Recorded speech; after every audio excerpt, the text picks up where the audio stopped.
Bowl, Lockheed Martin, for a great week we've had thus far. Want to send out our gratitude specifically to Brant Wrangler, who's helped us get acquainted and get settled in here at the Sheraton and at the Omni. Both of our hotels that we visited since we've been here. And also the Fort Worth Police Department get us to and from, and obviously Burleson Centennial and the great high school coaches that allowed us to have a great venue to practice at. I'm really looking forward to Saturday's matchup.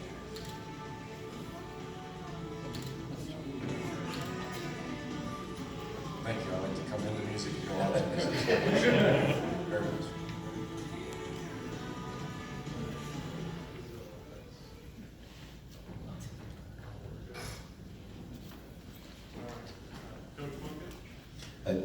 I would also like to thank the folks here in Fort Worth. What a great experience for our team. Thanks to Brant, thanks to everybody with Armed Forces Bowl in the city of Fort Worth. We felt so welcomed here each of the last 2 years.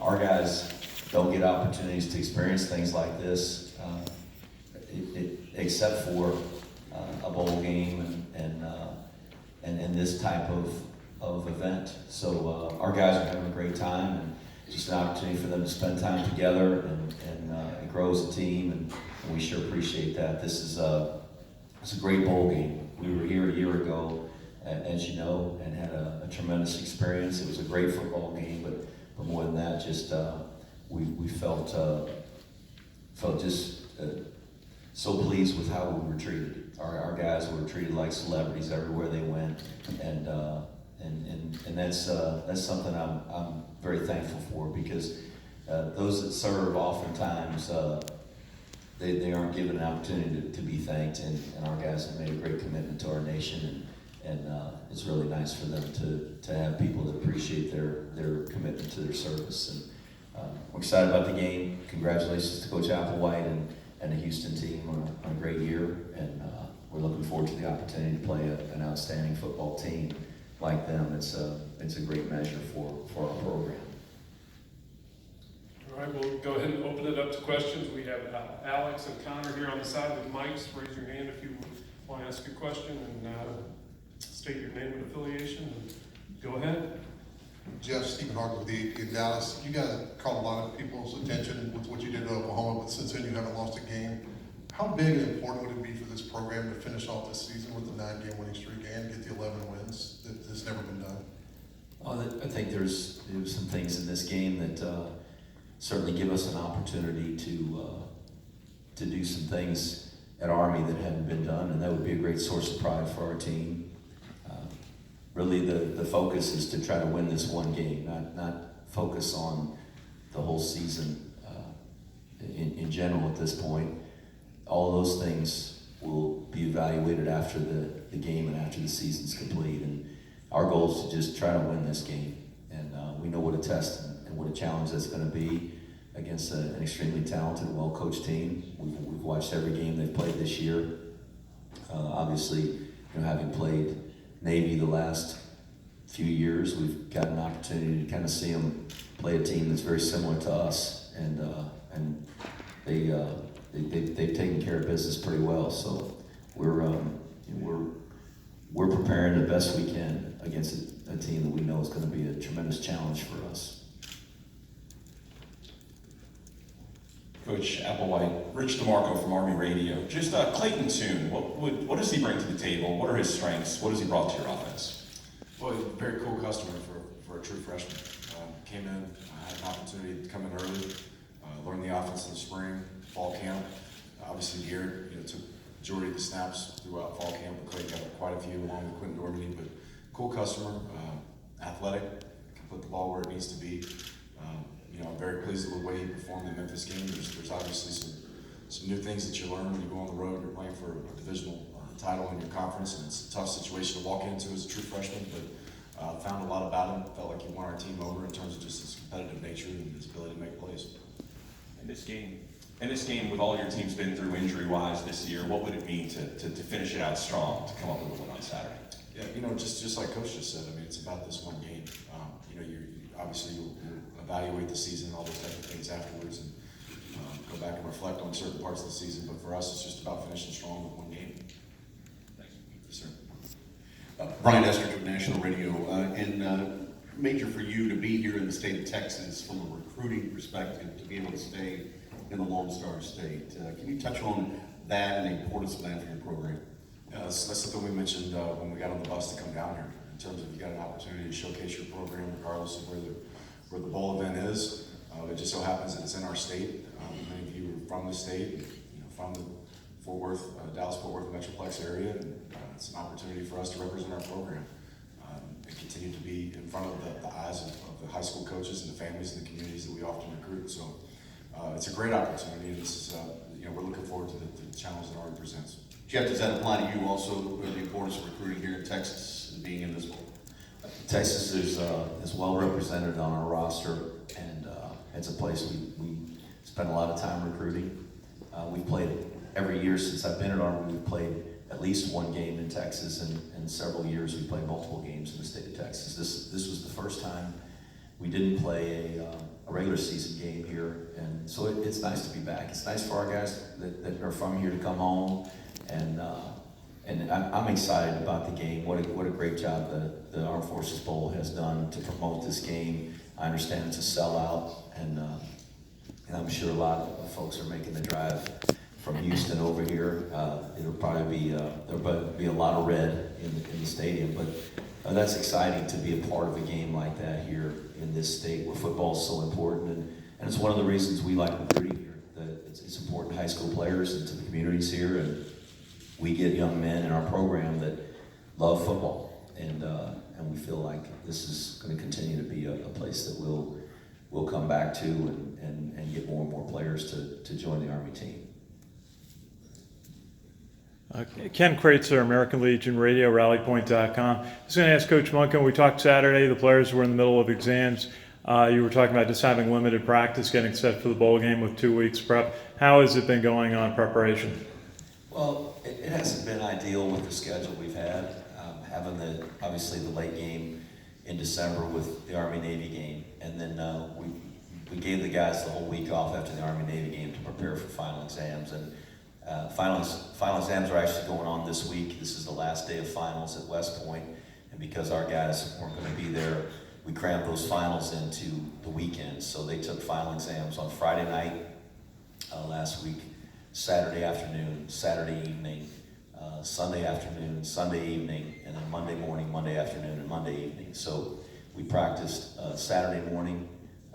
Last week was our first practice. Sunday morning was our second, and then we practiced Tuesday right before we left to come down here, and then got a workout in at Kennedale High yesterday and on Wednesday. So we had 5 practices to prepare for the game, and it wasn't ideal. We would like to have more time, but just with the academic schedules our guys have, it was what we could do, and so we tried to maximize those practices and keep our scheme simple to what we've done, and really try to prepare for what we know is going to be a great team, and really have to anticipate a lot of things in terms of what we might get, cram that into 5 days, whether it's from their offense or defense, and be prepared. So we were very much in the same situation when we came into this game last year. We had limited time to get ready, and I thought our guys just played really hard, and we played well at times, and thankfully well enough to win. Coach Monken, Chris Mikoski with Game Day Radio.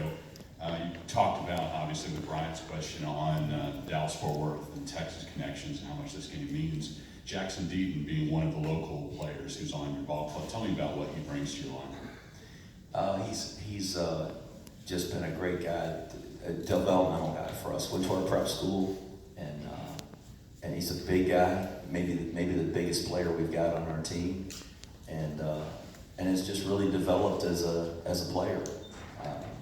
His maturity, his mental toughness, just to, when you're young and you make mistakes, which everybody makes mistakes, he would let those get to him a lot when he was younger, and he brushes those off a lot better now, and he's got a veteran player, Bryce Holland, our captain, and one of our captains and our center, and it helps to have a veteran player like that to push you, to encourage you, to to demand the best that you can give, and he's done that with Jackson. Jackson's really grown into being a good player for us, and I'm glad he's on our team.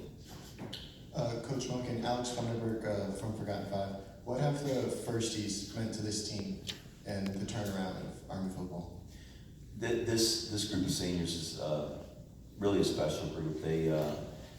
They started their careers here as freshmen, going 2-10, and for Bryce, who I mentioned was here in 2014, went 4-8 in that season. So they didn't have a great start to their careers, but as we went through that 2015 season, losing 10 games was not easy at all.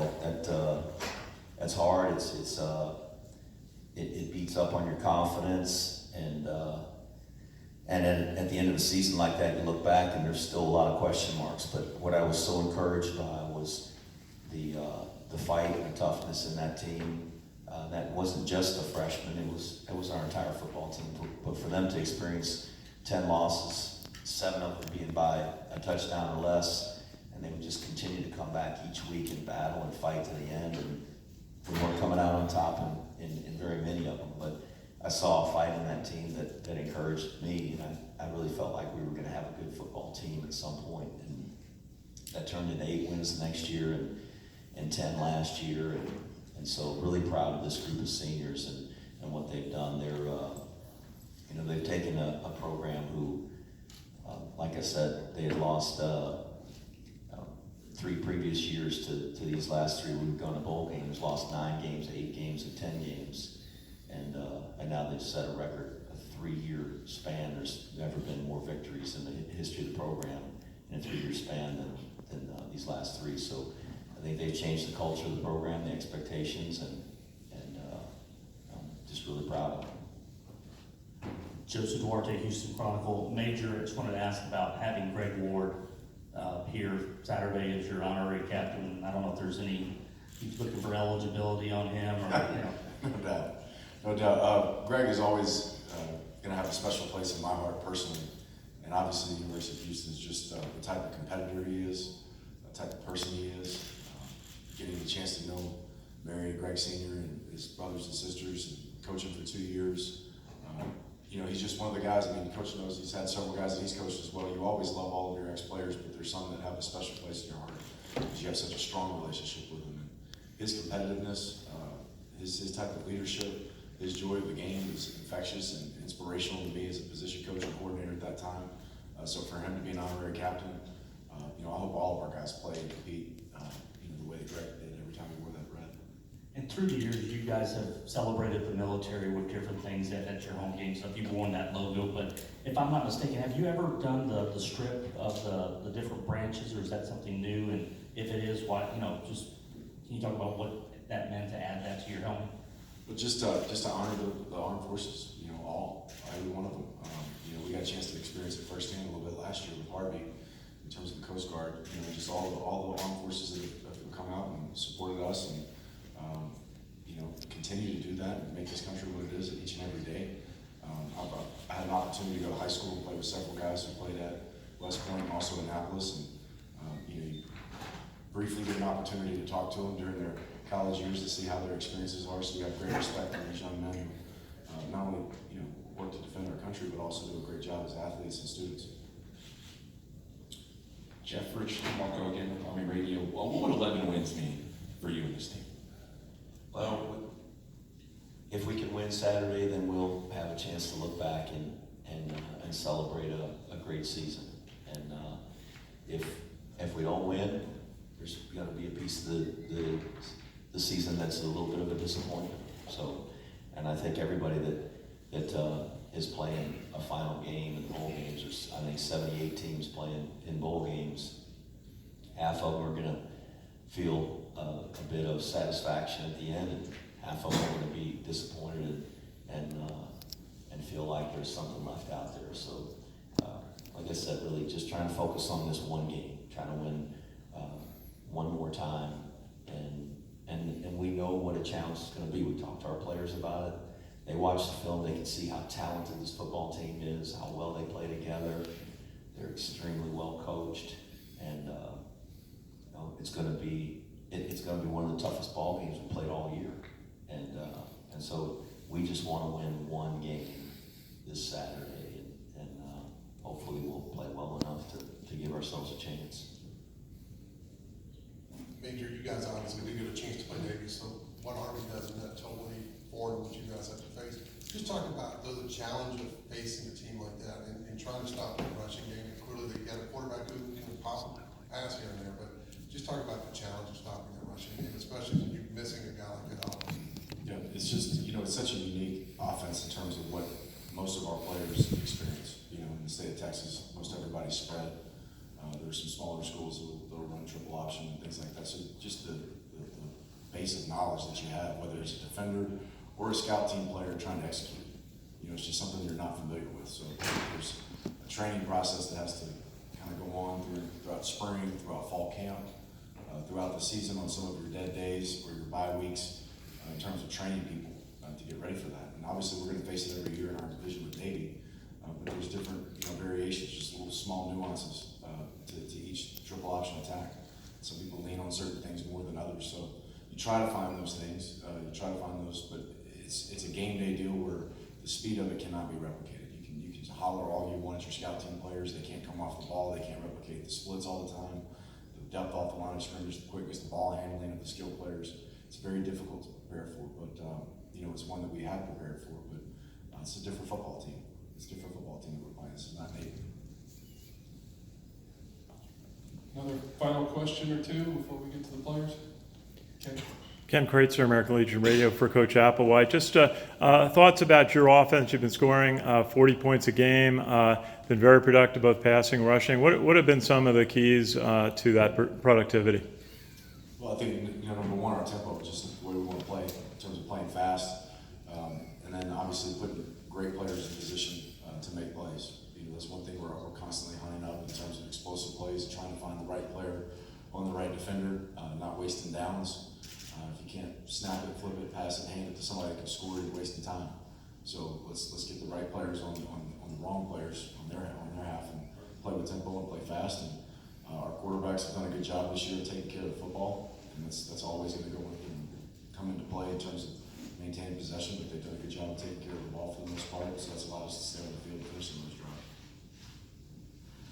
Jeff, you had mentioned earlier that you had gone through the process of watching film on Houston, and I was curious, without Oliver and King, two huge pieces of their team on both sides, can you see the difference, the impact those guys have versus and not to disparage what they have now, but just kind of in preparing that you're not facing in that Oliver, you're not having a game plan which so many different teams had to do this year to stop one of the best in college football. Oh, those are great players, but they're not the only ones. They got a bunch of great players on their team, and I really admire their football team, the talent level. They're, as I said, they're a well-coached football team, and from an offensive standpoint, we've got the Navy film. That's obviously as close as we're ever going to get to anybody else that plays them in terms of having an idea on game plan, but they've done a good job. They've done a good job of stopping the Navy offense and done some different things to do that, which is always a challenge. And I don't know that we've ever in our game planning, even back to working with Coach Johnson for so many years, really concentrated on a particular player. It was more the overall scheme. And we have to do that because of what we do. And what we do allows us to double team players, to read guys that, if a guy's a really good player and he's whipping blocks all day long, then we've got plays where we don't have to block him at all, and he can be the read key in the option, whether it's a midline or inside veer or outside veer or whatever it may be. We just try to do different things to try to neutralize a guy that is really, really good. But there's not very many Saturdays where we line up, where we don't look over there and we're scratching our heads like, holy smokes, how are we going to block those guys? They're bigger than us, they're athletic, they're fast, and And when you're at Army and you look out there in the defense, and there's, well, that guy's going to be a first-round draft pick, or he's going to be a third-round draft pick, or whatever. You know, we got guys who are going to get drafted into a different draft. So they're all good, and we have to use our scheme to try to balance the defense and, like I said, neutralize a guy that is a really good player. And that kind of goes into our theory of why we run the football. And if a guy's going to get paid $1 million to rush the passer, why would we want to give him the opportunity to rush the passer 30 or 40 times a game? If he's a good pass rusher and we're not passing, he's got to do something different and play it essentially a different position. And so that's our philosophy, that's our offense. And those are great players, but they got a bunch of great players. Just two really outstanding players standing right over there. They're going to talk to you guys too. So I think our guys play tough and play hard, and we're just going to try to do the best we can, give ourselves a chance. All right, thank you. You guys ready to get to players? We appreciate it, coaches. Thank you.